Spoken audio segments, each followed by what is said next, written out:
Dr. Lawrence Hayes, why do you do what you do? I do what I do because I was very interested in exercise and sport, and I was passionate about finding things out. And I suppose as a result of that, the path of least resistance almost was to do a PhD and find things out about exercise. And then more and more, I got interested in research and how exercise improves health in different populations. So I continued to do research, and eventually that resulted in being a lecturer in physiology. I've noticed your academic output has been pretty impressive with over 150 publications so far. Looking back, how did your academic and professional journey so far shape your way of approaching exercise and health today? That's a good question. I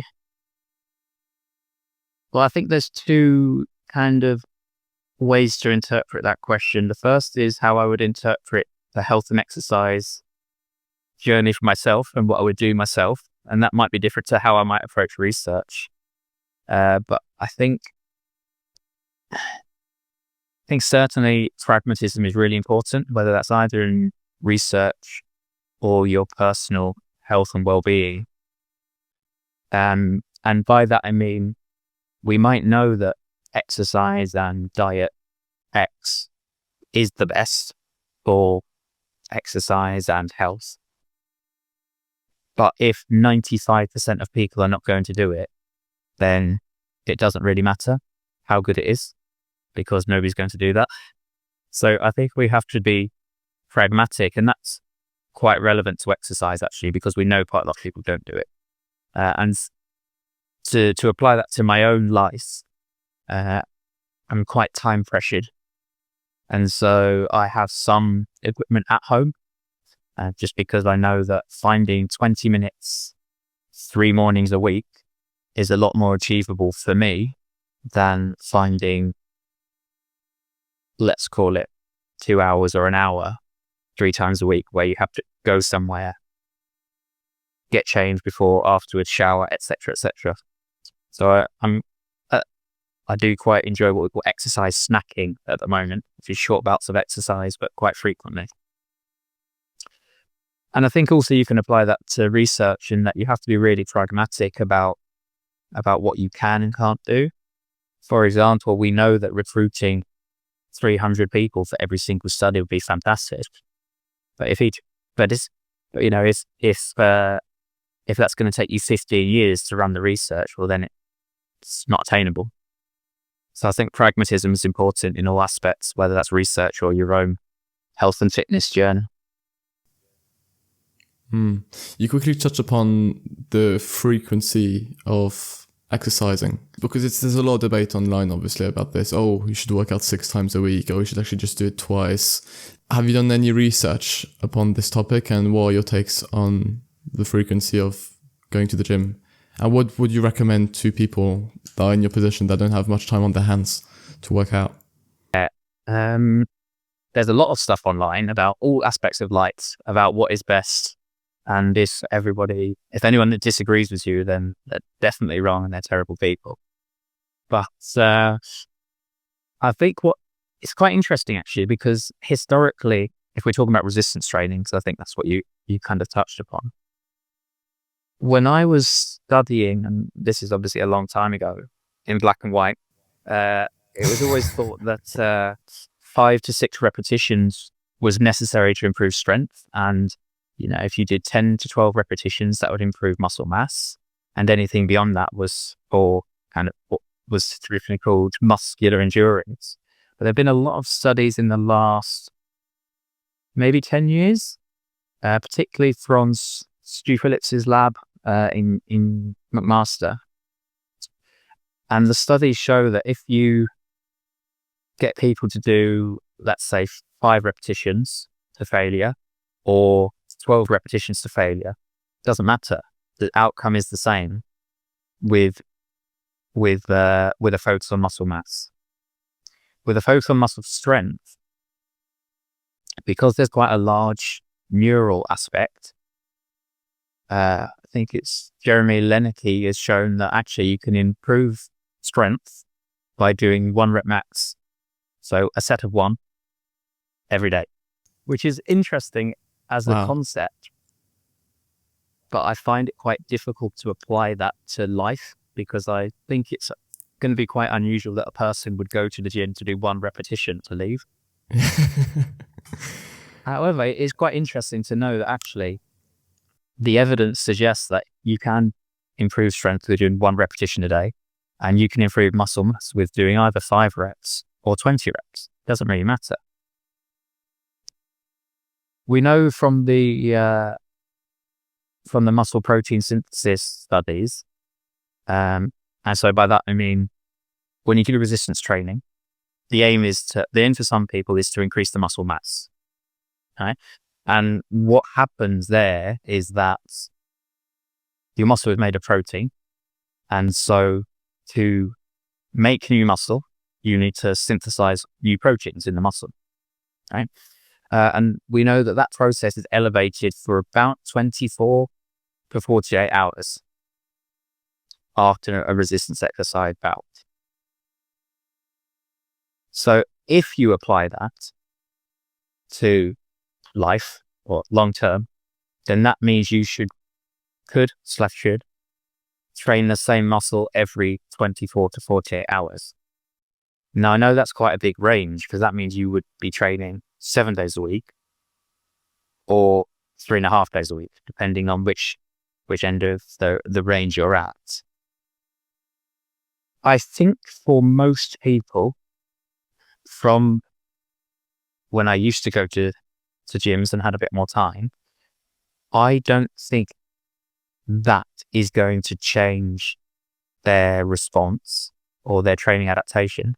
I think ultimately what they could do just to improve their muscle mass would be to either train harder or do exercises that are more productive, let's say. In terms of aerobic exercise, this is a topic of research I'm quite interested in, because I did a bit of research around high intensity interval training, or HIIT, which probably has quite a big following online, I'm guessing, and also quite a lot of hate online. But that's the nature of the internet. And so we showed that actually you can improve VO2 max, which is like basically your aerobic fitness, the gold standard for measuring aerobic fitness. Training quite low frequency, i.e. once every 5 days, but training at quite high intensity. However, we also know, so that's like training really hard, but not very often. But there's also research about physical activity, which is not necessarily exercise, but is just generally moving. And we know that sitting is actually really harmful. And so just breaking up sedentary time, we know that is very beneficial for fitness and health. So that's kind of the two ends of the spectrum, right? So you're training really intensely, like once every 5 days, or what we also know is important is to get up from your chair every 1 to 2 hours to break up the amount of time you spend sitting. So I guess if you try and put that all together, what that means is that you should spend as little time sitting and lying down in large chunks as possible, and also train quite intensely a little bit of the time. So to make a quick recap, so we're on the same page, when it comes to hypertrophy, it doesn't really matter how many reps you do. It really depends on how quick you reach failure. So if it's 3-4 reps, that's fine. If it's 12, that's fine. Is there still a gold standard of like a fork people should, try and reach? Or is that really thrown out the window? I don't know if it matters. Okay. And would it also depend on the nature of the exercise? No, I don't want to get sued here. So I think there are also some safety concerns with training to failure. Make sure you have the safeties in place. and make sure you have a spotter, of course. But I think most people could benefit from doing difficult exercises more often, like squats, deadlifts, pull-ups, bench press. Compound movements. Yeah, not much more than that. 3 to 5 repetitions at a repetition, 3 to 5 sets at the number of reps that you like doing. Right? So some people will enjoy doing sets of 12. And some people will enjoy doing sets of 5. I'm in the latter, obviously, because I'm lazy. But I think whatever suits you and whatever you're happy to do is what you're more likely to do on a regular basis. Yeah. No, so that would be my advice. Really vague, but it's not. Yeah, it does put. It helps people stay consistent by really adopting what they're most comfortable with the weight they're comfortable with too. Yeah, no, I completely understand that. And you did mention though that it's 3 to 5 sets. Is that also backed by anything? Why wouldn't I do just 1 or 2 sets? I think it might have been a meta-analysis that when the number of sets went up to 4 and 5, the response was more variable. Depending on the individual. Depending on the individual, or there was less research on it. Okay. So I think there are a few studies comparing 3 sets with 1 set, but there are less studies comparing 5 sets with 3 sets, for example, or 5 with 1. It is incredible how much variation and variabilities you have between studies and between just general topics. But I feel like the failure culture in the gym has been on the uprise for a while now. I think people are starting to really understand that failure is a big component of not just hypertrophy, but just general resistance training. And then you touched upon HIIT, so high interval intensive training. What are the benefits, not only for older adults, but anyone from any, walk of life or any age? And how can someone safely start later in life? So the most obvious one, I suppose, is VO2 max, which is the gold standard for aerobic fitness, which I touched on before. We know that HIIT improves VO2 max quite a lot in quite a short period of time. So I'm not saying it's a low investment, but it's a low time commitment. The intensity is obviously quite high. That's the challenging part. And therefore, adherence is going to be variable between people. To safely start, the American College of Sports Medicine suggests, firstly, achieving the physical activity guidelines, which is 150 minutes per week of moderate to vigorous activity, or 75 minutes per week of vigorous activity. Don't ask me to quantify that because I don't think anybody knows the answer. And so that translates to 2.5 hours of doing something exercising. So the ACSM recommends that people do that before they start on a program of HIIT, basically to avoid injury and probably to avoid a lawsuit. So I touched on the benefits of aerobic fitness. We have shown that in older men, and loads of studies have shown that in every other population possible, pretty much. We're also lucky enough to analyze some what we call biomarkers, so basically things in blood. And what we found was quite interesting, I suppose. So in one of the studies we ran, we had 2 groups, and this was quite interesting because we had some lifelong exercises. So these are about 60-year-old men, and they were competitive in triathlon or running or cycling or something. And we had completely sedentary people who have never exercised before. And so we got them both to do HIIT. And what we found was the sedentary group obviously improved lots of variables because they had a lower ceiling. So they improved their blood glucose, they improved their testosterone, which got a lot of interest from the male internet users. We found lower inflammation. And then in the active group, despite them cutting their training back from, it's quite a lot, I think it was about 300 minutes.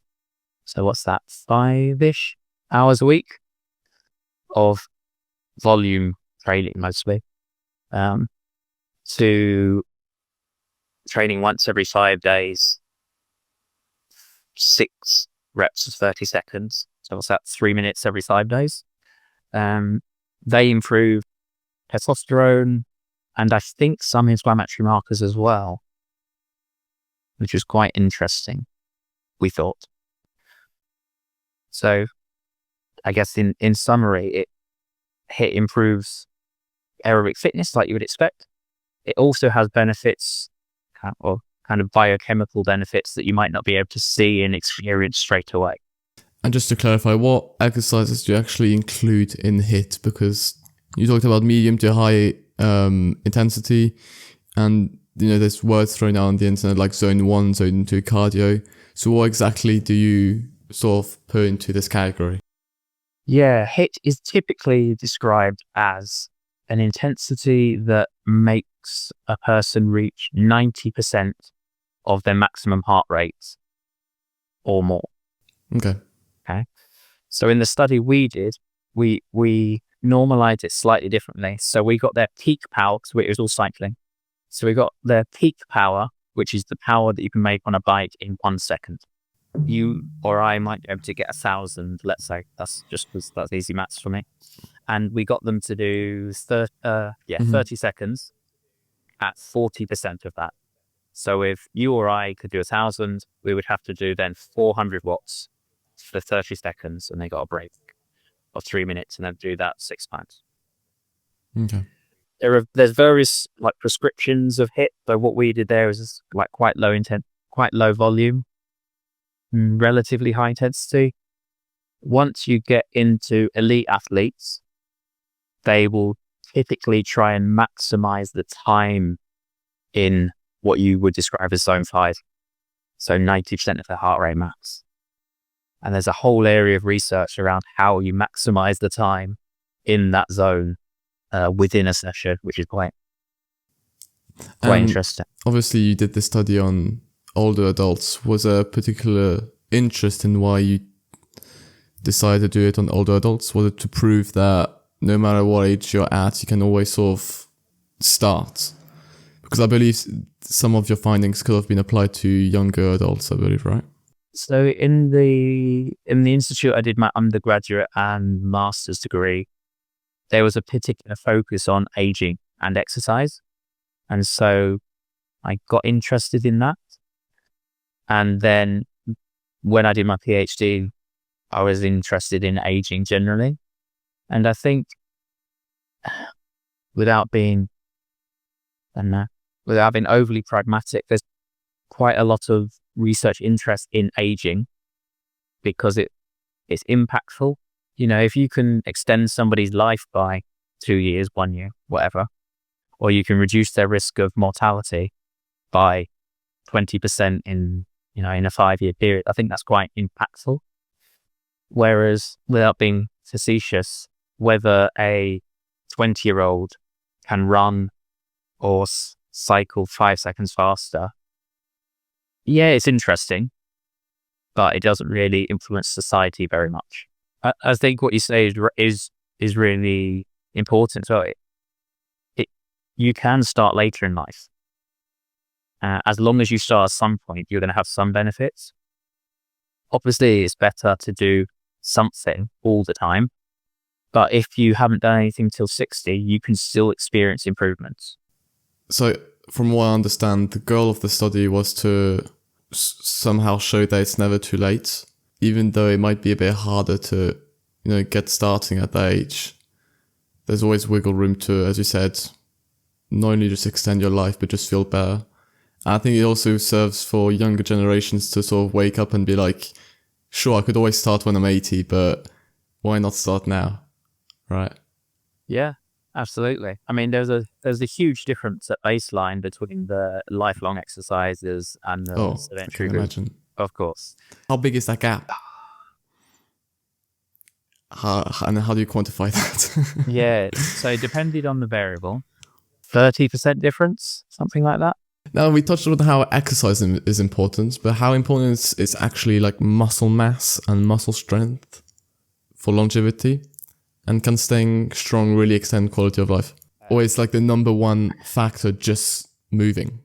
Ooh, I don't know if it would be possible to quantify. I don't know if it'd be possible to quantify the number one factor, but certainly Okay. muscle mass is really important. There was a study in the American Journal of Medicine, I want to say 11 years ago, and they took quite a big sample and they split the group into quartiles. So 4 groups: highest, second highest, third highest, and lowest amount of muscle mass. Measured muscle mass in everybody at baseline, and then they followed them up for, I think, 5 years. And what they found was that if you were in that lowest quartile, over that 5 years, you had a 20% greater chance of death than those in the highest group. Wow. It's quite important. So that is like longevity or avoiding mortality in a period of time. In terms of quality of life, we also know that we know muscle mass is important because basically it mops up things. So if you have blood glucose, glucose is in the blood. About 75% of that will end up in your muscle. Wow, 75%. Right? So it's a big deposit. Right. So if you have a bigger bin, basically, for blood glucose, or for glucose, then in theory, you're going to have less circulating around. Okay. So you're at lower risk of diabetes and metabolic complications. So firstly, mass is important for things like that, but also muscle function is important. And we know function is important because you are weak, and it's like the far end of the weakness spectrum is what we call frailty. Okay. Then you are what we call dependent. Essentially, at some point in the near future, you are going to be reliant on somebody for care. Okay, so like a nursing home or a carer visiting your house. If you are good at, let's say, the back squat for young people or barbell squat, that's great for now. If you translate that into a 90-year-old, okay, some of them might be able to barbell back squat 100, 200 kilos. That's great. If they can get up from a chair, then they're still independent because that means they can get up from a chair and they can move around, and they can also get up from the toilet. If you can't get up from a chair, you immediately become dependent on somebody else. Staying on the same page of aging, when it comes to recovery, what do we really know about this correlation between aging and recovery? And are older adults like truly slow to recover from exercise? In every single study that has measured recovery, or actually it was muscle damage. Okay, so measured, I think 3 ways. One is creatine kinase, which is a biomarker that's released from the muscle under damage. Okay, so if you have a heart attack, for example, they measure a creatine kinase to confirm you've had a heart attack because the heart is a muscle, so it secretes loads of creatine kinase. The second was recovery of performance. So let's say they did a counter movement jump before and they did a counter movement jump afterwards, and the difference between those would indicate recovery. And the third was muscle soreness. And in all the studies, well, not in all the studies, but when we pulled all the studies together, what we found was that older adults did not recover slower than younger adults. It was the same. Wow. However, any slight variations? or was it like with all meta-analyses, there were big variations between studies. And I think one of those measures, potentially creatine kinase, was lower in older adults than younger adults, potentially. However, a caveat to this is that all those studies, they try and normalize everything, right? Because you've got two groups here. You've got an older adult group and you've got a younger adult group. So how do you make sure they do the same thing? And, what they all do is normalize the training to 1 rep max. So it was all young versus old, 70% of VO2 max, of 1 rep max, or young versus old, 100% of 1 rep max. Okay. So that normalized, that's the same. In absolute measures, obviously the young people are lifting more than the old people. But yeah, that's what we found. If it's relative, so if I'm 17, I'm doing 70% of 1 rep max. If I'm 20 and I'm doing 70% of 1 rep max, there's going to be no difference in recovery. That's interesting. And I guess that the older group were fairly active all their life, right? I guess. Or would someone that doesn't work out have the same recovery rate as someone that works out regularly in older life? Absolutely not. If you're untrained, you're going to have a long period of soreness. Okay, so the discussion really is about how often you exercise and not really your age. Yes. Except, I guess, the very, very, like, if we look at teenagers and very young adults between, 20, 25, maybe even 30, they might have a slight higher recovery rate. Yeah, I'm just anecdotally here. It feels like getting started again now, age almost 40, is quite a lot harder than getting started again age 20. So I think in all those studies, I imagine for all of those studies to get through ethics, everybody would have to be resistance trained or active. So if we were to run the study in untrained, if we were to run an original study with untrained old people and untrained young people, would we see the same effect? I imagine older people would be sorer for longer, but I don't think we would struggle to get through ethics. For your listeners, every research study that is done should, and definitely at Lancaster does, have to go through ethical review. And what that means is the investigators write a proposal out and it goes to an independent panel and they say, yes, this is fine. There are no ethical concerns, or there are ethical concerns. How are you going to address these? Or there are ethical concerns that you cannot rectify. You cannot run this study. What we're really talking about is sort of this way of optimizing exercise, right? We're trying to understand ways to, with the limited time we have, trying to maximize the output. Now there's this trend on social media. I'm not sure if you're much on Instagram or TikTok. Zero. Yeah, so there's this big trend where, there's fitness influencers, and there have been for the past 10 years. And now there's sort of these two categories where one of those is just the traditional lifters that just give general advice. And then we have these optimized lifters. For example, Jeff Nippard is a very, very mentioned guy in the space. So people that sort of, chase peak performance and aesthetic, but through hyper optimized workout splits or even exercises that sort of sometimes take it to the extreme and sort of almost reinvent certain exercises. I sort of see it, I understand the purpose of it, and obviously they're doing it with good intentions. I feel like it sort of confuses especially beginners more than anything, and they sort of don't know where to start or what exercise to stick with, and they sort of just, what I've seen is that they change the exercises almost every week or almost every session, because they've just seen this new reel on Instagram that says, oh, you should actually do the lat pull down one arm, and sort of do it at a 36-degree angle on the floor while so it goes pretty fast. I just want to see your opinion. I think that's good in it, but overall. Yeah. So I think there's quite an interesting study a while ago, actually, about, firstly about social media, about nutritional advice and the quality of nutritional advice given out in social media and the number of followers. I presume that's called followers still. I mean, this was quite a while ago. Okay. All right. So there's an inverse relationship between the quality of advice and the number of followers. No way. So what that means is, to simplify this even further, not insulting listeners, is that the more rubbish these people would give out, the more followers they had. And the more sensible information they would give out, the less followers they would have.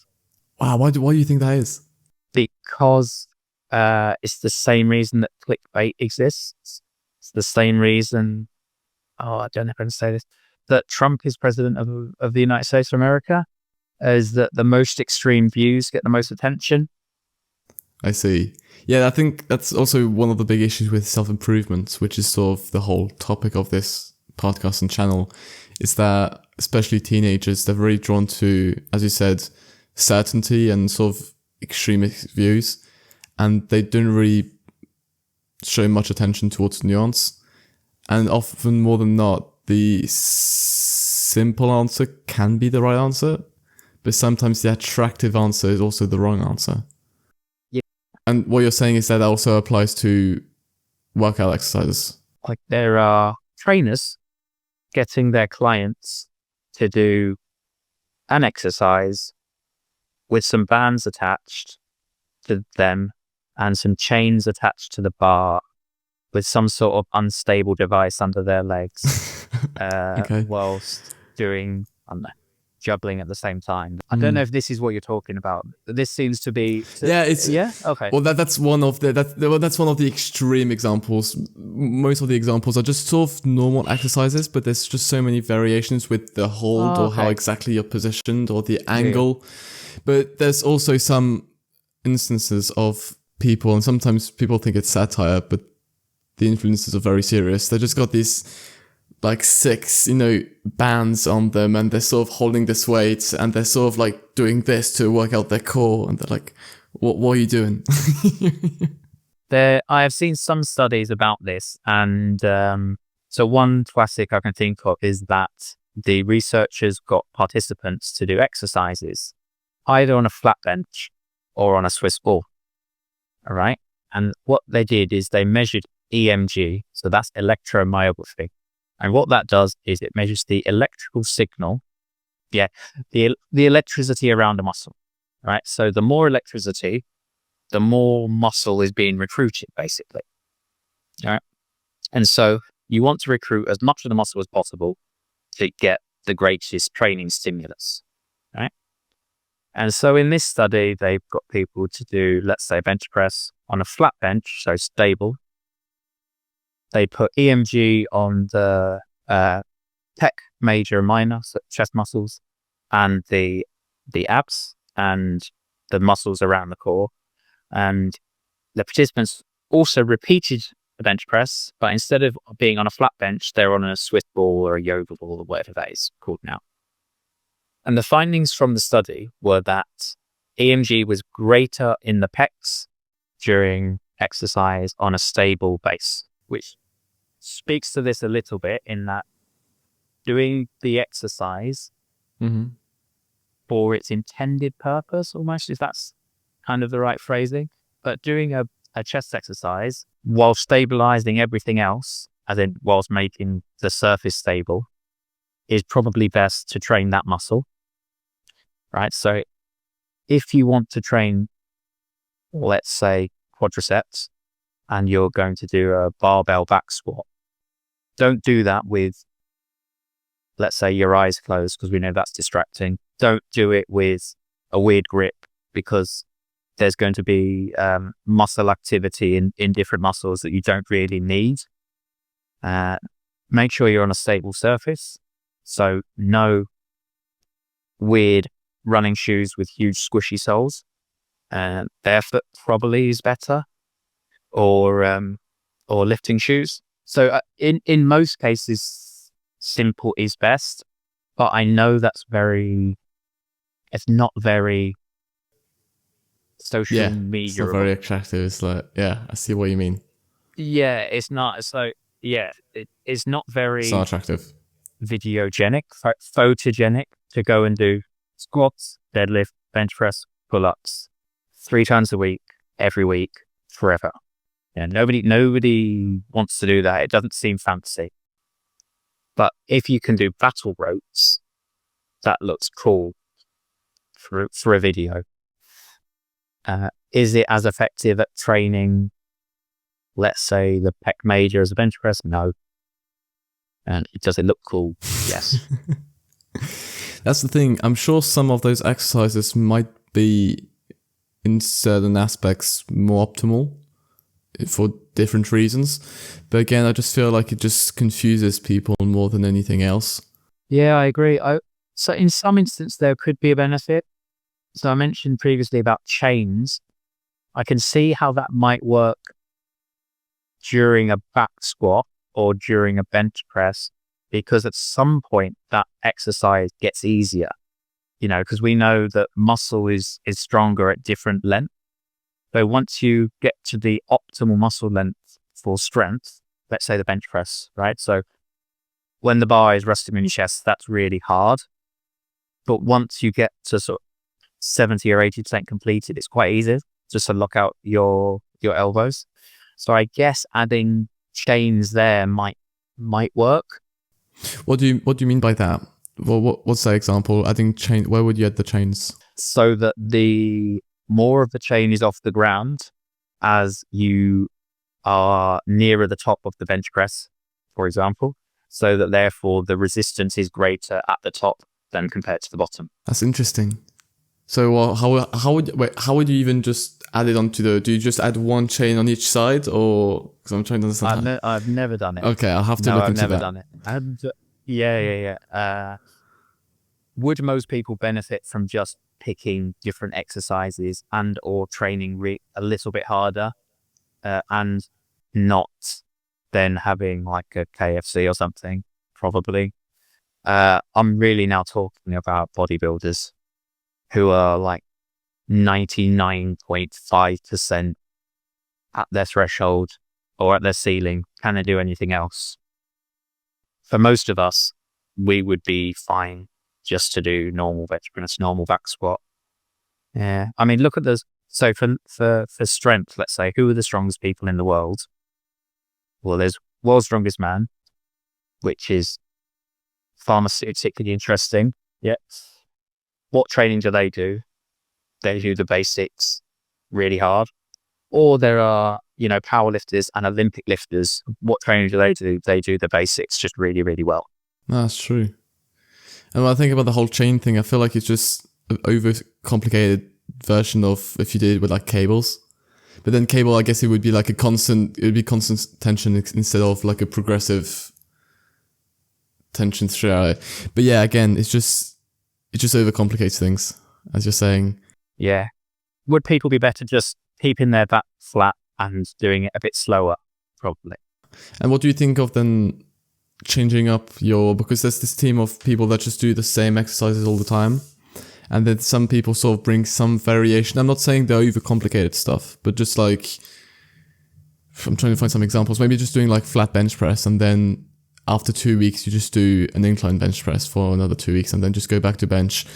What do you think of that? How maybe frequent you should do it, or you don't really have any views on that? It's not a hill I'm prepared to die on, let's say. But I think variation is good in moderation. Should you? To be honest, bench press is incline bench press targeting the upper muscle fibers a bit more. Yes. So might you get a slightly different workout from doing that? Yes. So if that will motivate people to do it, awesome, do it. If people find it overwhelming or complicated and it stops them doing exercise, then don't do it. Variation is important, right? Because we've all seen people go to the gym, do the same 5 exercises, the same resistance, the same sets, the same reps for 3 years, which is fine if they want to stay the same person.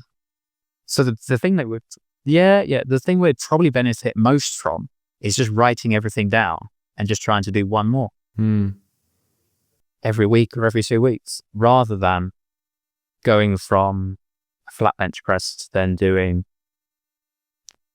elevated cable clap, press up, crossover flies things.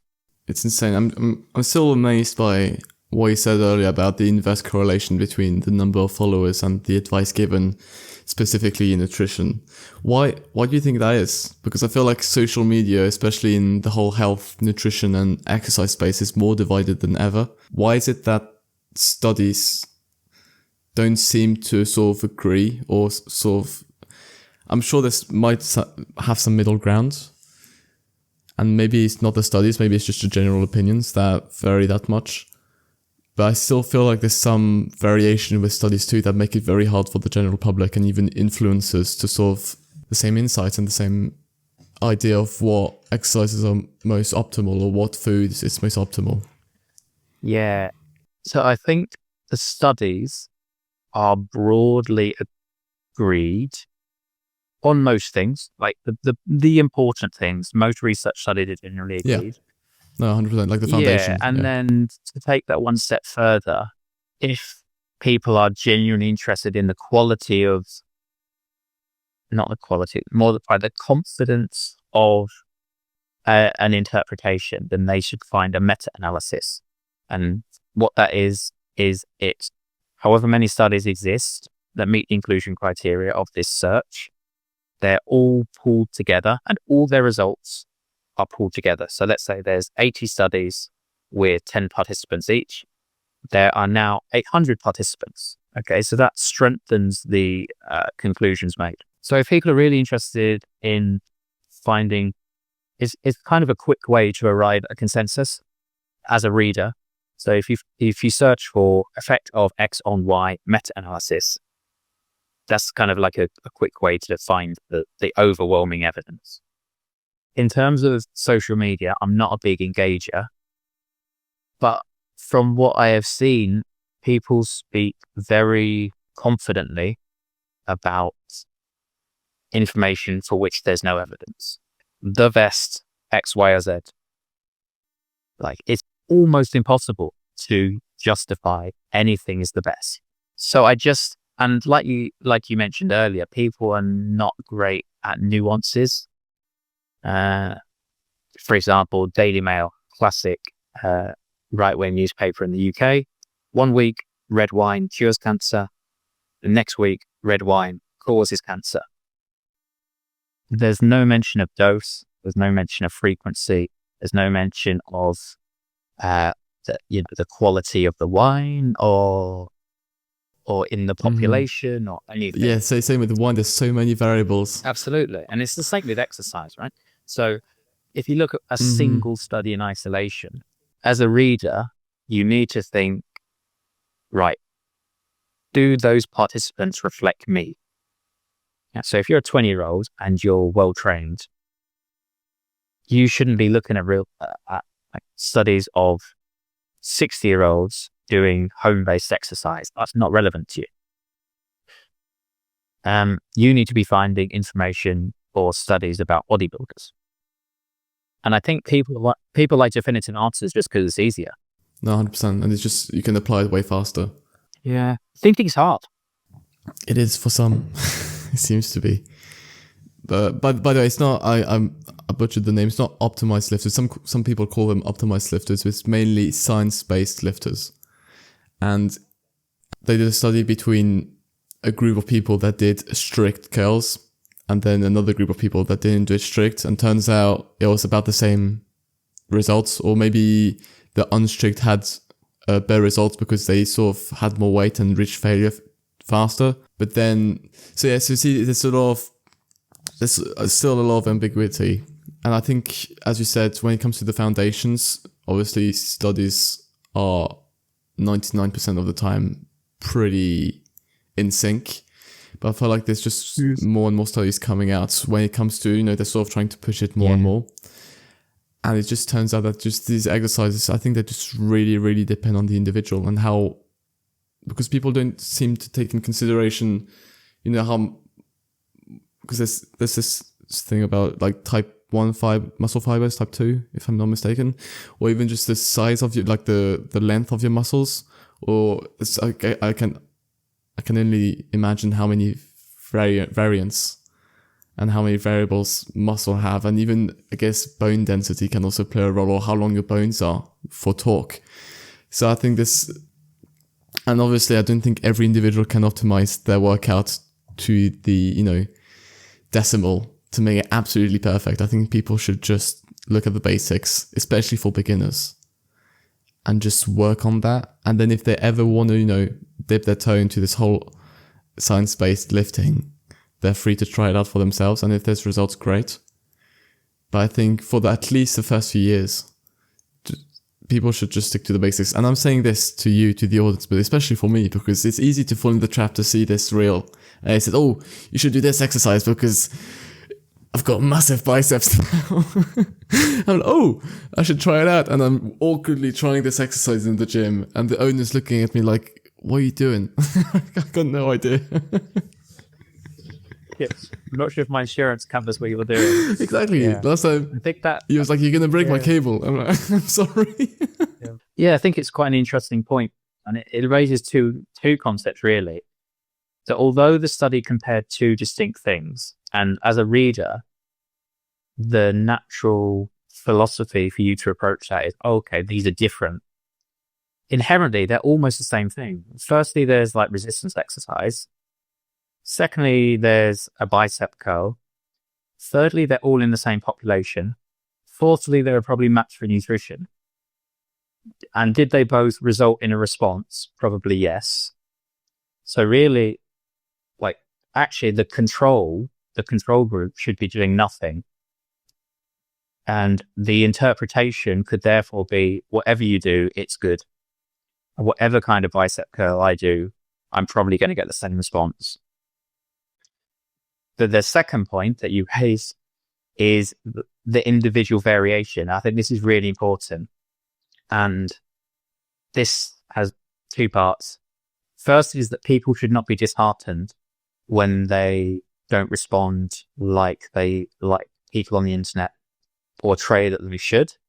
And following on from that is that the people on social media who you're talking about, who generally have their shirt off, which I don't really approve of in a gym setting, who are talking to the camera, we should remember that they are probably genetically lucky. And whatever they do, give or take, they might look like that. So therefore, we should not base our actions upon their actions.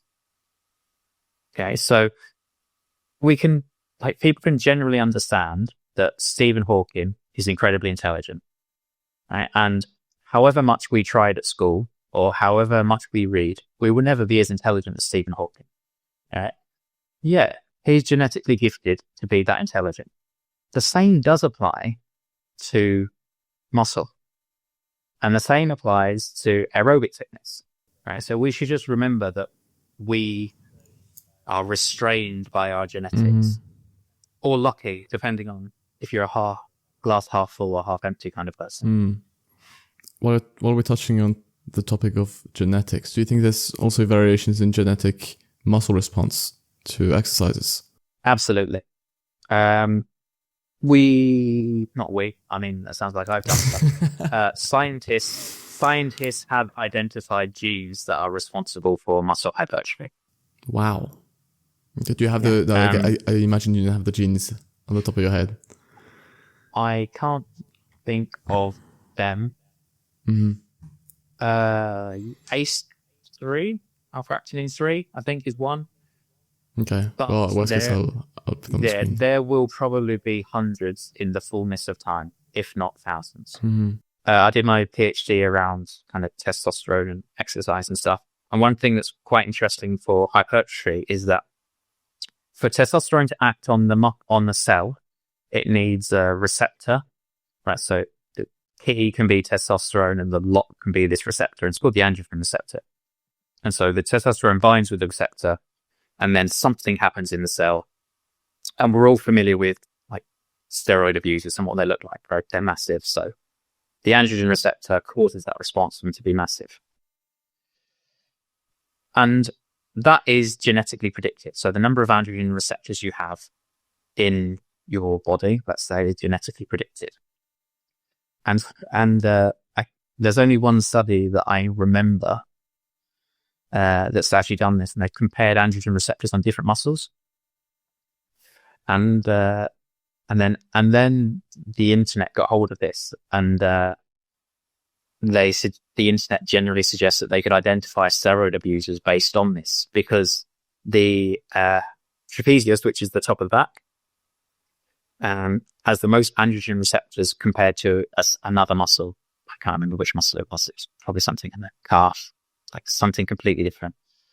And so therefore, if you inject testosterone, theoretically, your neck should grow more than your calf. Yeah. And so we know that's all genetically predicted or genetically modified. Talking of steroid abusers, we know that muscle has what we call epigenetic memory. So what that means is the genes that are expressed. So you can have a gene, and depending on what you do, it can be active or inactive.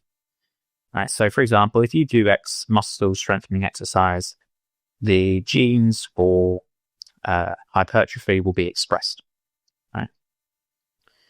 And there was a really interesting, I think it was a in vitro study, so like a muscle cell in a glass, can't remember, is that muscle has an epigenetic memory of steroid abuse, right?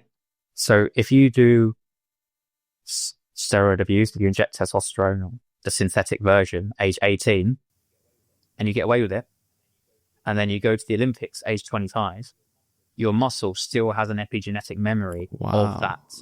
So it has a trace of like proof that you've used it. Yeah, well, it's undetectable. Oh. But the muscle still responds. Okay. Yeah. So this study was published at the time Justin Gatlin was getting his second 1-year ban. This might be a dated reference. He was a 200 meter sprinter, American. I think he might still be running, or he was definitely running in the last 3 or 4 years, age 40. He was banned 2 or 3 times for steroid abuse. And obviously the science tells us that even if you dose once, your muscle has a memory of that and will therefore recover faster, grow faster, etc. On the steroids side of things, because that's also a big problem on social media, is that there's a lot of influencers using it, and the dangerous side is a lot of people use it and still consider themselves natty, so natural. What do you make of this situation? Because it's sort of getting out of control. Yeah, I've heard it's like 10% of young men or 10% of young male gym users are using synthetic testosterone, something like that. That's crazy. It's quite worrying, yeah. I think it speaks to, and I'm generalizing, maybe a young person's mindset, like the now is important and I'll deal with the rest later. With the consequences, yeah. Yeah, but if you look at World's Strongest Men, competitors, they don't have a large life expectancy. So there are not many of them that live into their 60s. Wow. Yeah. So everything that you inject into your body, although you want it to go into the muscle, right? So growth hormone, synthetic testosterone, or whatever the designer steroid is at the moment, most tissues in your body have a receptor for that substance.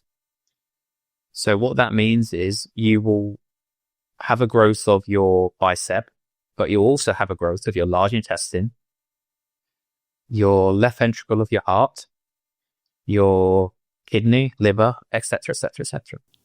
How is that bad in any way?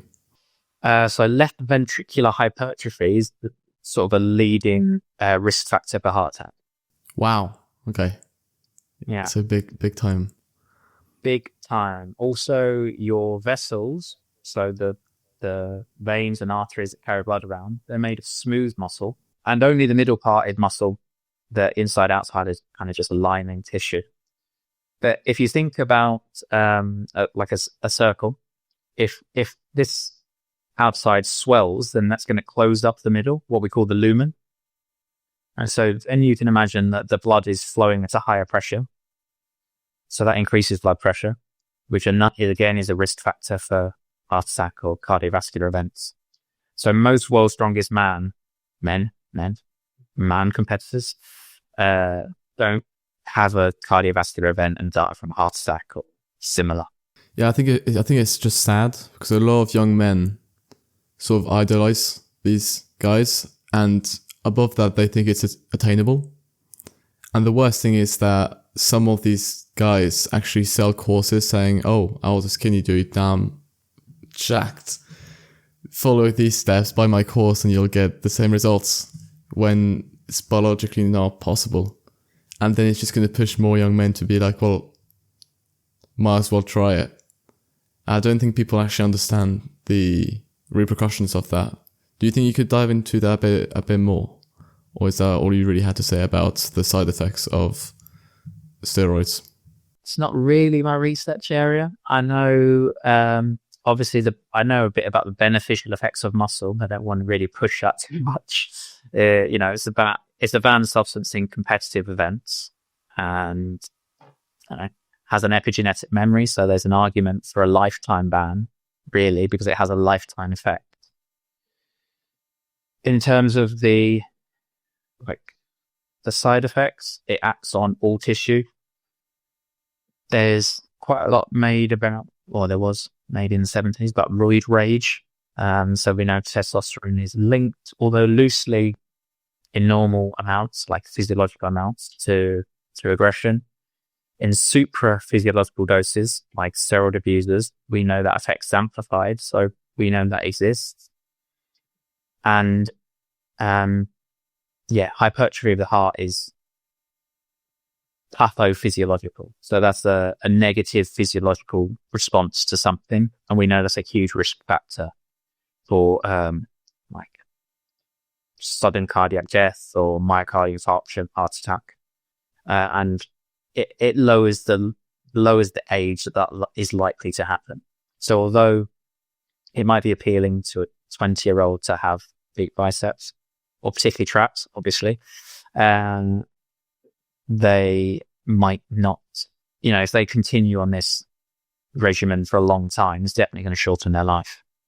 Thank you for that. I now want to quickly dive into how digital devices, particularly apps, can sort of help us when it comes to this. So I wanted to quickly understand what's your expertise specifically in this, and how do you see AI playing a role in the future into not only exercise but health tools? Yeah. Okay. So my expertise is, firstly, I can't code. So I do none of the background software or hardware manufacturing or editing. What we've done is we have taken commercially available wearables, for example, Fitbit, Garmin, other manufacturers are available, and we have got what we call an API, which is an a program interface. And what that means is that you can kind of pull down the data, or you can access the data. And that's the same way that, Google Health, if that's what it's called, talks to Fitbit, Strava, Garmin, everything. So it's just an API, and they just communicate to each other that way. And so we have used that to pull down data for individuals, do stuff with the data, filter it, basically use algorithms. If greater than X for this amount of time, send a message, whatever. And then we give participants a research app, and we send push notifications to do something. Either like do activity. So consider doing this much. It's like you would get on existing fitness apps. you have sat down for this amount of time, or you have done 10% less than you would usually do on a Wednesday. Consider doing a bit more. But for us, what we can also do is we can use the app to collect data, right? So if we're working in clinical populations, we can pull down their fitness data or activity data. You've done 6,000 steps today. Send a message. Could you complete this questionnaire for us, like this validated questionnaire? So we can actually match live or almost live activity data to self-reported participant data. So that's what we've done previously, and we've used that for promotion of physical activity. So we ran a study during lockdown to maintain physical activity in older people. And we gave them Fitbits. We pulled down their heart rate or step data. We also called a third-party weather server to try and modify the message to say, oh, it's dry this afternoon, maybe consider going outside. And we got them to complete questionnaires and things like that. And so we were successful in getting this small group of people to maintain their physical activity during lockdown. Obviously, that's quite hard at the time. More recently, we've worked with a group of people with long COVID. And so people with long COVID experience post-exertional malaise, or PEM, broadly called PEM. And it's a worsening of symptoms thought to be brought about by activity. Okay, so if they are generally fatigued, then if they do some activity, they might be twice as fatigued. If they have breathlessness generally, then if they do an activity, they'll be more breathless, for example. So what we tried to do was we gave half the group, the experimental group, a wearable device, and we pulled down their physical activity data in real time, filtered it, and then we tried to get them actually to do less physical activity or maintain the same amount. So that if they experienced one of these PEM events, the next week we would lower their threshold and we would send them messages to say, oh, you've done 50% of your physical activity allowance. Consider taking it easy for the rest of the day.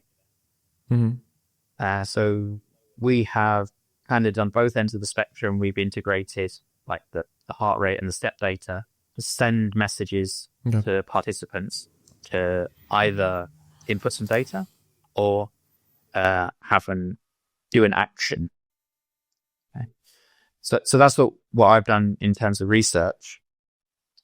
In terms of apps for fitness and health, I think, well, basically everyone who's into fitness has one, it seems. And I think there are benefits. There are downsides, like addictive behaviors, like there are with anything on a phone, right? Envy of other fitness users, etc., etc.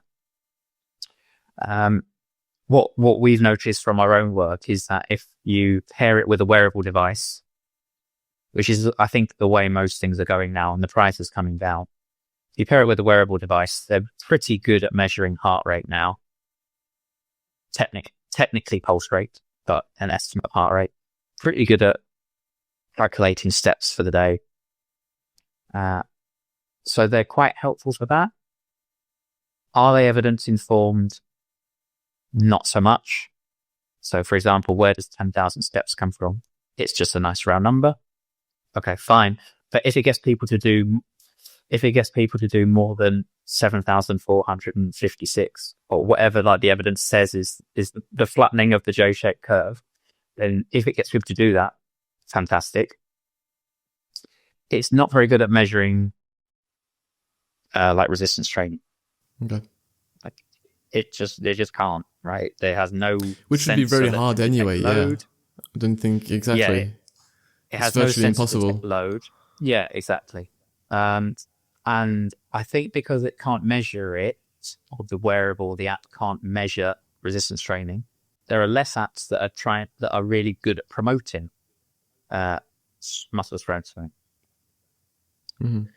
I think because it's just very easy to get an API, pull down steps from somewhere, and send a few messages. Right? That's quite easy. But actually trying to promote strength training and measure strength training is quite difficult. So that's an area of research I'm quite interested in, trying to get a mobile app up and running for older people that encourages strength training and reflects their needs. So we've done some reviews of the literature and reviews of the app stores. And actually, most of the apps are not evidence-based. I mean, whether that's important or not, I'm kind of unsure about. If it gets people to move more and it's based on fiction, I don't think it matters. But in terms of the design of the app, that needs to be altered depending on people. So, for example, we know that older people, so older people, and this is in the literature, they generally want an icon of a house displayed on all pages. So that it's very easy for them to go home. Right? They have mentioned in the research we've done, they want larger fonts. Fine. They have mentioned to us, with a focus on exercise, they don't want to see a 20-year-old in a gym bursting out of a vest doing exercises. They actually want to see somebody that reflects them doing the exercise, and it completely makes sense. Yeah. So that's something we're trying to do in the next, however long, going forwards. That's amazing. And how would AI play a role in that then, Lawrence? I'm sort of interested in AI machine learning just because everybody is, and it's everywhere. Yeah. Do I understand it? Probably not as well as I could do. My understanding is that it is most often a huge regression equation with an action. So something that we're quite interested in is symptom tracking generally amongst, any given population.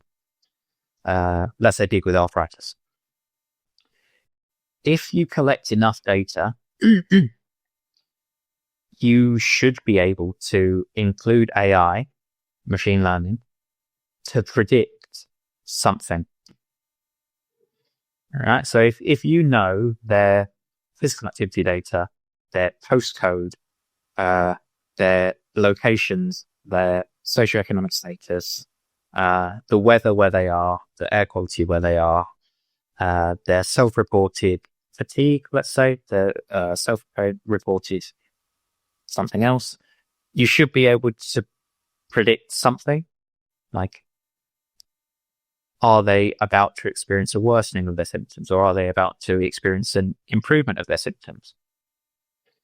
I think that is potentially where AI could be used in health, like prediction modeling, like in real time. I think for the aerobic exercise consumer, what would be really cool is, everyone tracks everything they do, right? So somewhere, somebody, Strava, Garmin, Fitbit, that's now Google, Apple, whatever, has everyone's activity data and a proxy for everybody's fitness data, right? Like best 5 kilometer time or best power output for 20 seconds or whatever. And I think in the future, these companies might be able to tell the consumer, based on your previous training history, probably over about 5 years now, at least, quite a lot of people got 5 years of historic data somewhere in the cloud. This was the time where you were at your most fit. And at this point, you had done X, Y, and Z in the previous 3 months. AI will now build you a program to get you back to that. So I think, and from my understanding, AI can do that on an individual level rather than, this 4 million people did this, and this is when they're at this, you might be in that 4 million, you might be the mean, or you might be an outlier in that 4 million. But I think that's where AI could be really useful for the performance focus of this is when you were good and this is how you got there. Now do this, but also for the clinical population in like early warning signs, like air quality is going to be bad tomorrow where you are. You have this condition and your symptoms got worse when air quality was worse before. Consider staying inside tomorrow, or trying to stay inside tomorrow, or go out today so that you don't have to go out tomorrow. I see. It's interesting because I've been experimenting with ChatGPT recently when it comes to my workouts. And instead of, it's purely been an experiment so far, a personal experiment. Instead of using an app like Strong or writing it down in my notes, I've been logging in my workouts in ChatGPT. So the reps, the weights, etc., and a split that I came up with, which is not very different from what we see online. And what that allowed me to do is that in that same chat, I can sort of go back and tell him, can you summarize all the arm workouts I've done, or all the pull workouts I've done, and track the progressive overload I've done, or the volume, appreciation in volume, etc. And it's really interesting because it can just basically show me the progress and just even start creating graphs and stuff, which I find very interesting. I think the only issue I see with all this, right, is sort of the privacy concerns, where it comes to all the data is pretty centralized, and it's sort of, what do you think of that in a few words? And how do you think we could mitigate this? Or is it just for the greater good and it's maybe something we should sacrifice for health? Oh, that's a real loaded question. So firstly, I will disclaimer this by saying I'm not an ethics researcher, and this is probably a topic for a medical ethics researcher. I think there are many health benefits, and I guess we're talking about broadly medical data being available somewhere. So that seems to be good. Like the UK Biobank has come up with some really interesting findings. And so for your listeners, that is people that have donated their medical data basically to a database. It's anonymized. Okay. So I think that is the key part. And that's what differentiates, donating huge or finding huge databases of health data, and that separating that from individual health data being used by particular companies. So for example, I know that insurance companies are quite interested in linking with wearable technology companies, because what they can then obtain is physical activity data. And from that, they can risk stratify. They can tailor it to each and every consumer. Absolutely. So that's kind of the same as, I think, is it called the black box in a car? Yeah. When drivers have a box in their car and they said, look, I'm going to insure with this insurance company. I'm willing for them to put a black box in my car. And if I drive at 80 miles an hour everywhere, speed limit in the UK is 70, by the way, then my insurance premiums are probably going to go up. And it's going to be this, well, I guess the aim is for, not the aim, but a potential avenue is to have that for humans. Person A does 15 hours a week of exercise, in rural settings, not on a road, not on a busy road. Therefore, they probably have a low premium. Person Y either does exercise on a very busy road really fast, so their premium might go up, or does no physical activity whatsoever, so their life insurance is going to go, life insurance premium is going to go up. Yeah. Because I know it's and also I don't know how I feel about that. Yeah, I know it's a big debate. Maybe that's, you mentioned anonymity. Maybe that's the solution, a back end sort of anonymous system that allows you to keep your anonymity. But yeah, it's a, what are we valuing most? It's a big question. I think also it's an opt-in situation, like the black box in the car, people opt in to have that. And if you have a life insurance policy, maybe you could opt in to sharing your data. The problem is that when you use the internet broadly, you sort of give consent, but also it's really difficult to withdraw consent, or really difficult to not give consent. Basically, if you want to use most websites, you have to find the convoluted way to not allow cookies, or just the easiest, biggest, greenest button, and then you give your data to generally hundreds of other companies. I just want to finish off this conversation with two questions. The first one, Lawrence, would be, after what seems to be decades of research, what's the most surprising lesson and exercise you found?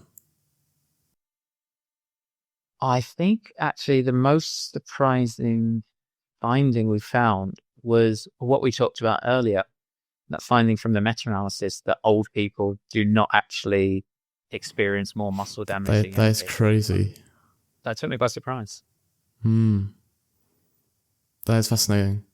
And if every listener could take one practical exercise-related action tomorrow, what would or should it be? Find an exercise that you will enjoy, because then you will continue to do it and it'll be a lifetime habit. Well said. I love it. Thank you very much for coming on. It was a pleasure. Thank you. It was really interesting. Had a great time.